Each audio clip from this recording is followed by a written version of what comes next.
কি কামড়েছে? কি সাপ কামড়েছে জানেন? ধরলেন কিভাবে? বাগানে কাজ করতে গিয়ে কামড়েছিল। ধরতে আবার ভয় পায়নি?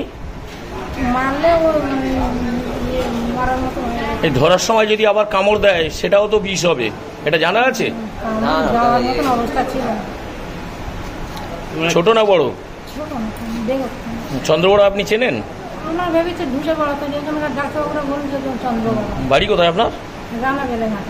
নাম কি আপনার? তারপর কামড়ানোর পরে কি গুনিনের কাছে গেছিলেন? হাসপাতালে এলেন? বারাইপুর থেকে এখানে এলেন? মারেনি, মেরে ওখান দিয়ে ভেঙে দিয়েছে দেখছিস না, ওইটুকুই নড়বে খালি, আর কিছু নড়বে না। ওই ভেঙে দিয়েছে না তো কি হয়, তো মরে যাবে। কিন্তু মাল কামড়ালে কিন্তু এখন পুরোটা দিয়ে দেবে। হ্যাঁ হ্যাঁ, এই বোতলটাকে বাইরে নিয়ে যাও, বাইরে নিয়ে চলে যাও না।